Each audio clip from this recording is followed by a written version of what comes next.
Hey everyone, welcome back. I'm Michael, and we're going to be getting right back into some more Reddit stories. If you enjoy the video, make sure to leave a like and subscribe. Now, without further ado, let's begin. This story was posted by a throwaway account in the Cheating Stories subreddit. The post is titled, "The Cost of My Infidelity." At the suggestion of my therapist, I've decided to write out and share what has transpired in my life over the last year. To get this to make any coherent sense took lots of edits and a couple of rewrites. I used to be a fairly talented writer, but I fell out of practice years ago. This form was recommended to me by a friend as a method of confession, penance, and a warning to share with others. I did something truly horrible for which the consequences were beyond even the worst thing I could have ever imagined. I am sharing this with the full knowledge that many will despise me for what I did and the events that took place because of my betrayal. Reading my own words is revolting because I know in a very real sense what I did is unforgivable. I understand far too well how needlessly tragic the events that transpired truly were. My hope is simply that my story can be shared with anyone in any relationship and perhaps some future betrayal won't happen. More specifically, I hope someone who is currently cheating on their significant other or even thinking about it might read this and it makes them pause. Many might think my example of what can go wrong being unfaithful is an extreme rarity that seldom occurs. I've been told by people far more knowledgeable than I am that my situation is sadly far from unique, but I'm willing to take the hate I will receive by sharing this if it keeps even one person from breaking the heart of someone they love.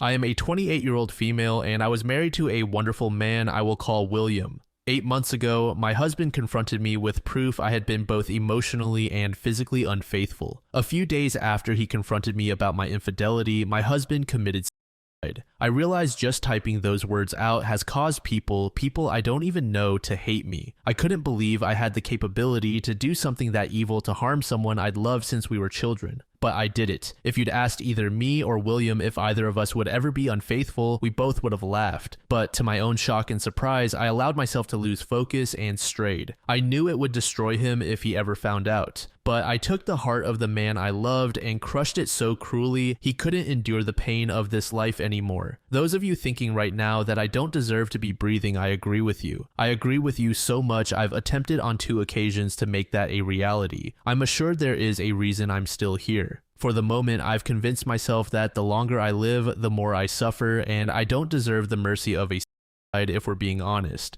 William and I grew up together. I can remember my very early youth, and at no time in my memory did I not know William. We were in the same Sunday school classes, public school classes, and our families had been friends long before he and I ever came along. He could always make me laugh. Kids can be mean, but William never was. I realized I thought he was cute in 6th grade. It wasn't an official crush until high school. William and I had been our one and only loves from early high school all the way through college together. We were best friends and cherished each other so much. After graduation, we took a year to get good stable jobs near our families and decided to get married. We took vacations together, we made love at any moment we got the chance. We were ravenous for each other. The only time was off the table was during that time of the month, but we'd make love for hours. Beautiful moments of passion, and I threw it all away for something tawdry, cheap, and worthless. We were planning to have children. We knew their names. We were both virgins. He was my first everything, and I was his first everything. Part of me wishes I could say I had a drunken one-night stand, tried to keep that from my husband, but he found out.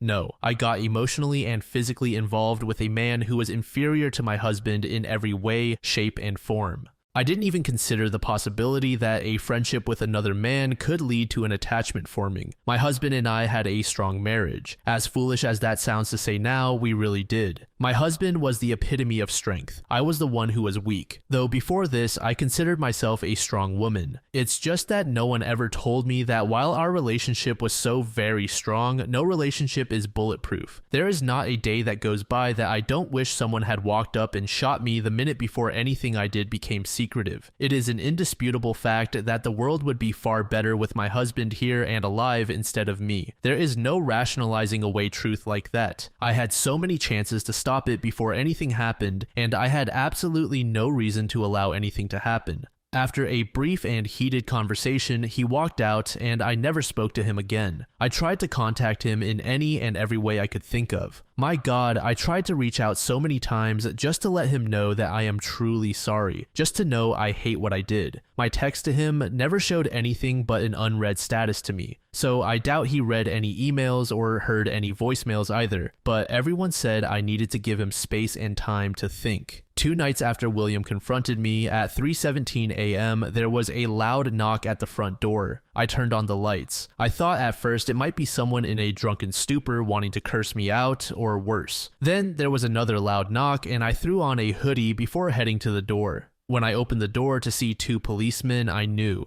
They could have been there for many things, but I knew in an instant why they were there. Their words telling me that my husband's body had been found due to an apparent destroyed me. I dropped to my knees and wailed a shriek of agony. I tore at my skin and hair as the police tried to calm me down. By the time the EMTs got there, I was sitting on the steps, rocking back and forth, repeating that I was so sorry. Yeah, there was no way I was making it to the funeral, even if William's family had allowed any of my family to attend. I was kept sedated for days. The first thing I wanted to do when I got out was visit William's grave, but nobody knew where his parents had him buried. They had every right, but that cut deeply, and I tried to cut deeply that night when I tried to take my life for the first time. I've now been hospitalized twice for attempted suicide. Not asking for pity, in fact I don't want it. Nothing can take this heartache away, and nothing can even numb it. Part of me wishes I had somehow forced him to see me just for a mere moment to tell him how sorry I am and that I knew our marriage was over, but I didn't get that. No, I didn't deserve it, and I have to face the fact that what I did was in fact so vile that making my husband see me might have forced him to take his life even sooner. Many people have said to me my actions were what led him to take his life. I don't think there is any doubt. Until that horrible day, he'd been so unbelievably happy. We both had been. He left no note to verify I was his cause of death. But we had been so happy. We loved spending nearly every moment together. To go from that kind of bliss to that kind of grief in such a short span of time ended him. I ended him. My words, actions, and thoughts betrayed us both. Regret doesn't kill you. If it did, I would have died before my husband ever confronted me. When COVID hit, William and I quarantined together. I was fortunate enough to teach for an exclusive private school. The benefactors assured us our salary was paid as long as the need for isolation persisted. William worked from home and made a lot of progress on a project he was placed in charge of. The entire world was worried and afraid. But we had each other, and we so enjoyed making the most of it. Watching movies in bed, feeding each other food, playing like 2 little kids. I am utterly, truly, completely sorry to those that lost a loved one due to that horrible disease. What the world went through was a literal plague upon humanity that caused so much needless death. But my husband and I got closer in those weeks than we ever had before, and our bond had been strong. We joked about how so many people were hating having to spend time with family or, God forbid, their wife or husband. We simply couldn't get enough of each other. After the first month, we had to agree to limit to once a day for about a week. Our only argument the entire quarantine was about having to do laundry just to put clean sheets on the bed yet again, and I cheated on that man, which drove him to exit this life due to my evil actions. A man I had such a close bond with. I was an idiot in so many ways. But for me to think because of that bond, no temptation was enough to get me to stray was idiocy. I hate myself in so many ways for so many reasons, but knowing I had it all is the most difficult pill to swallow. My affair was atypical of most in many ways. Some aspects of the relationship and betrayal were slightly less vile. Some were colder and even more evil. The man I had an affair with I will call Paul. I first encountered him in group Zoom meetings during the pandemic. I found him brash and smug with no valid reason to act that way. He was the school's lacrosse coach, and I remember in those Zoom meetings being glad that as an English teacher, I would have to interact with him very little. The first time we met face to face, we shook hands and had some small talk. There was zero attraction, at least from me toward him, but I didn't sense any lustful attention emanating from him toward me. During that introduction, I learned he was engaged, and I told him I was happily married to a man I adored. No tension, nothing even hinting that would ever be a possibility. The school began allowing half the staff in all areas and half the students to attend school for a week while the other half used Zoom. The next week, the other half would attend on-site and vice versa. That was supposed to assist with social distancing and the students' feelings of isolation. While eating lunch one day before my next class began, I got an email from Paul. He had written out some toasts and jokes for his upcoming wedding and wanted me to edit what he'd written. I was used to being sent writing to edit, so that was nothing I felt important enough to tell William. Coupled with the fact it all pertained to Paul's wedding, I saw no reason to give my husband a boring detail about that day. The email contained a toast to his parents as well as to the parents of the bride. I took what he'd said and added a few phrases to pull at the heartstrings of all who attended. The jokes directed at his brother, the best man, were absolutely hilarious but a little vulgar for my liking at a wedding. I said as much when I sent back his edited speeches. He laughed and said I just don't know his family and that ball busting was a family tradition. That email exchange began several months of corresponding back and forth. But as difficult as it may be to believe, not until the very end did anything become inappropriate. Not once did anything become flirtatious or sexual. Well, we did talk about sex, but from a purely scientific and psychological point of view. Our sex talks at that point would have made the biggest nymphomaniac in history drier than the Sahara. There was nothing emotional or physically stimulating to those conversations, and I enjoyed our correspondence due to the fact I was certain that there was no temptation on either end. We discussed race, politics, religion, science, sports, all the things people are hesitant to discuss due to differing opinions. Some of the discussions even got heated. I was called a prude more than once due to my opinions about sex. Yes, I proved him wrong, but I wish to God he'd been right. For the longest time, all of this took place during work hours. My husband and I had a landline for emergencies. But as soon as we entered the door at home, our smartphones were turned off. Paul didn't even have my number to text until I emailed him with a zinger at the end late in the day. He demanded my number to refute what I'd sent. Dozens of other coworkers had my email and I thought nothing of that. I seriously don't think Paul had any interest in pursuing me either, as at the time he was smitten with his fiancée. But about a month before their big day, Paul found out his girlfriend had been carrying on an affair with her high school boyfriend for over a year. He was in shock and deeply hurt by the whole situation. I unwittingly became his person to vent to. I don't know where in our string of conversations that things crossed a line, but I began to feel truly sorry for Paul. I truly despised his fiancée for what she'd done, and I saw nothing wrong with that. But after a particularly rough night for him, he came to school looking frazzled, and I could tell he'd been crying. I gave him a hug and talked to him a bit. He asked if I could stay after school to talk. Since I had a couple of hours after work each day before William got home, I agreed. In hindsight, I realize now what drew me into my conversations with Paul was a different opinion. William and I had discussed most any topic two people could discuss. I knew before his reply what William would say when I asked him a question the vast majority of the time. I guess I wanted a surprise when I talked or verbal conflict. It was stupid, pathetic, and weak. But that is what led to the affair. Things with William were ideal, and we spent every available moment together. I had mentioned a coworker named Paul in passing to William, but as there was truly nothing going on, I didn't expound upon anything, and he saw no reason to pry.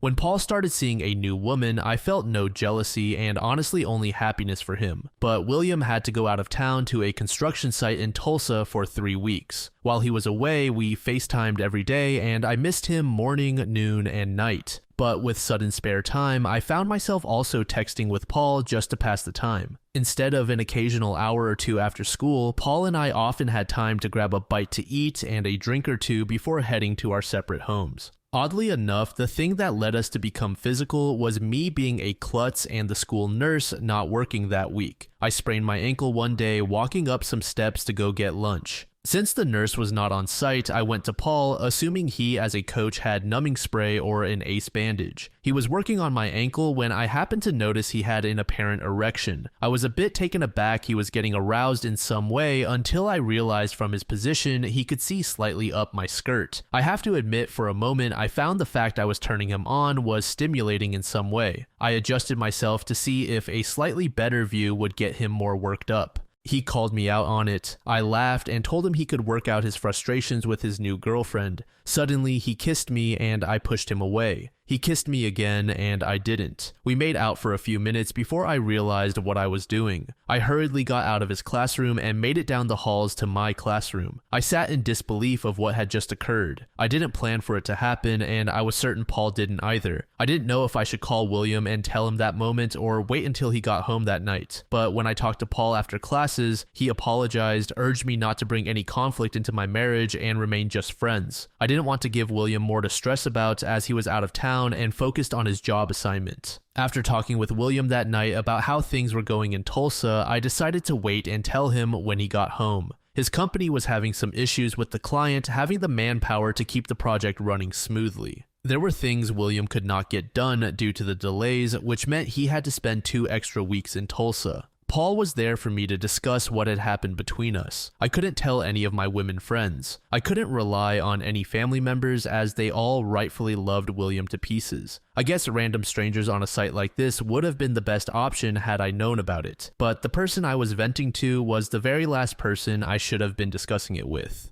One Friday after work, Paul and I went to a new restaurant near the school for dinner. We sat at the bar and had a few drinks as I explained how unsettled I felt knowing I had to tell my husband what had happened. He asked me how I thought William would take the news, and I told Paul he might want to call in sick the day after I told William, just in case. He asked if I seriously thought William would beat his ass, and I told him no, but I knew it would mean the end of Paul and I conversing and messaging, and rightfully so. Paul confessed he didn't think he would have made it through his breakup if it hadn't been for me. I assured him I was glad to be of assistance and didn't regret helping him. When the realization our friendship would end sunk in, I think we were both a little depressed. I drank too much, he drank too much, and I ended up back at Paul's apartment doing a lot more than kissing. As soon as it was over, my conscience kicked in. Yes, it should have kicked in long before. But I knew beyond all shadow of any doubt my marriage was over and done with. William and I both had said society has allowed far too many second chances for people that didn't deserve them. Yes, humans do make mistakes. While we both believed anyone who cheated did deserve a second chance, it could never be with the one they betrayed. Life might give them the opportunity to love someone else again, but any opportunities with the cheated spouse were totally undeserved and detrimental to both parties. Things got very complicated when William arrived home from Tulsa.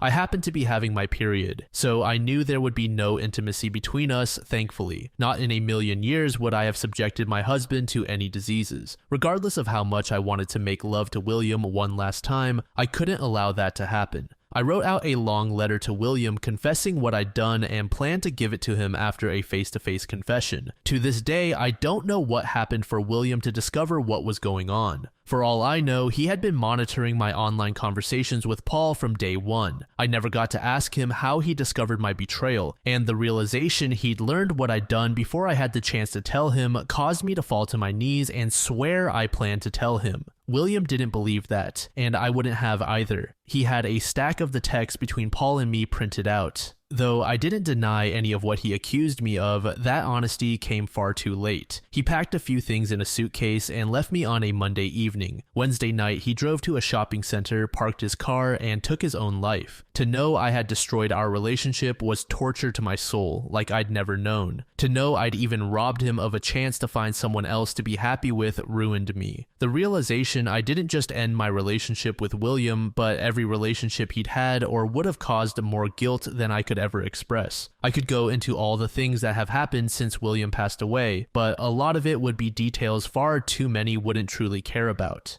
Suffice it to say, his family hates me and my family. My family was disgusted by my actions and continues to be to this day. Their love for me didn't die, but their disappointment and shame toward me will never end, and that's how it should be. No, the results were not anything I intended. But when choices are made that cause pain and suffering, we are still guilty of causing that grief. I see a therapist twice a week to try and work through things. I was introduced to someone through my therapist that is genuinely helping me sort through my feelings. Years ago, she intentionally set a small fire to set off alarms to scare her ex-boyfriend and the girl he'd just started seeing. The fire spread quickly, and what had been intended as a joke caused multiple people to lose their lives. She and I have discussed so many things about her story and mine. Things can never be the way they once were, nor should they be. But if I am to keep living, I need a plan to make what is left of my life as meaningful as possible. So that is basically my story. Anyone who wants to post messages of hate for me and tell me what a wretched person I am, go right ahead. I won't be replying to it. But if it helps you get rid of any rage you have, make me your verbal punching bag. Those with specific questions I will answer as best I can, no matter how much some things may hurt to discuss or admit.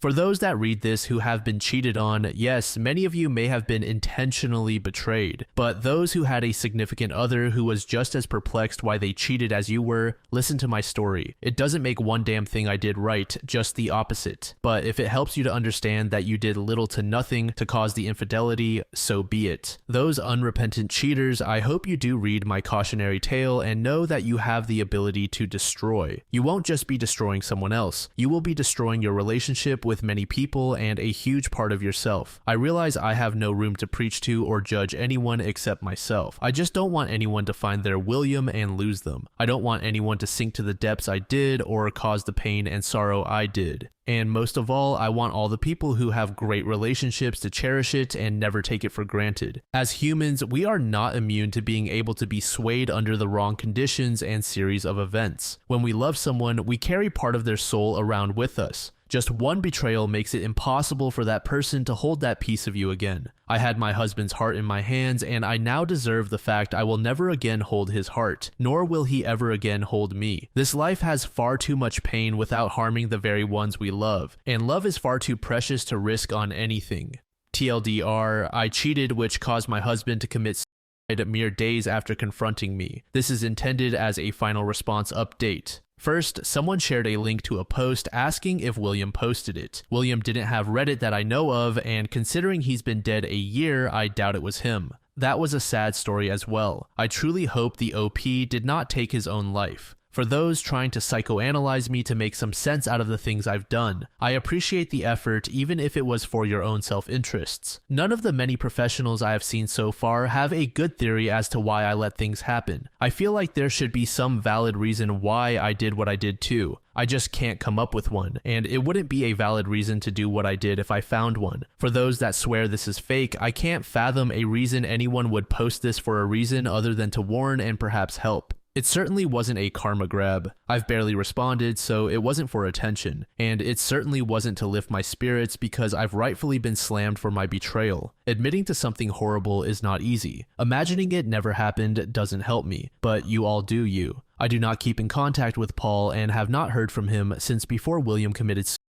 The only things I know about him are secondhand from people I worked with. I have no interest in being with Paul or having him in my life in any way. So those thinking I planned my vile actions to ride off into the sunset with a first-year lacrosse coach, no. Bless you all, I won't be commenting anymore, but I'll leave the post up as a resource in case someone needs it in the future. Bless you all, may you have stellar lives full of happiness, but most of all, peace. User Logical Proposal said, every action you took was a choice. You intended to cheat as soon as you met the other guy. You didn't want to disturb William with such a minor detail. I think your husband knew right away because you were so close. And all the little things that were so trifling, you decided not to trouble your dear husband. The texting, the emails. He obviously did notice but didn't want to believe. You twisted your ankle and the school nurse wasn't there, so you had to go to Paul. What are you? 4 years old. You don't know how to treat a sprained ankle. You knew what you wanted, you made out with him, then you arranged to hook up and under whatever pretense to quell your conscience. A pathetic trope, and you are a cliche. At least be honest with yourself, since you clearly couldn't be honest with your now deceased spouse. What you did is despotic.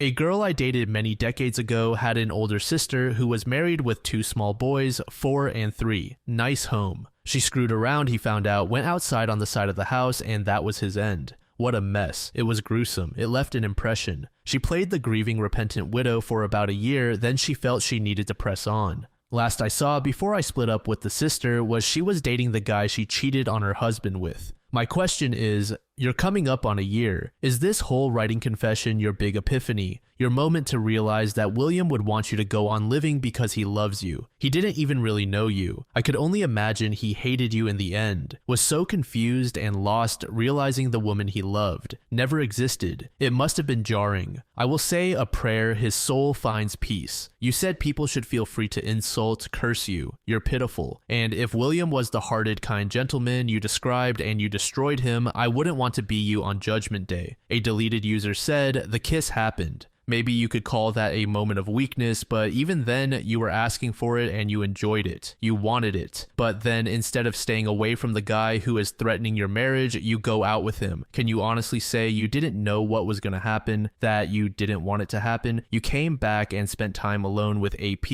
and at a bar no less. You drink and confide in each other. Can you tell me honestly, not only that you didn't know what would happen, but that you didn't also want it to happen? User BigCob3 said, so depressing. William was the perfect guy, and it still wasn't enough for her. She needed him to be more than perfect, apparently. Absolutely heartbreaking. The guy did everything right and still got shafted in the worst way. Every single guy reading this must be thinking, what's the point in marriage? If even a great guy like William got over. So heartbreaking.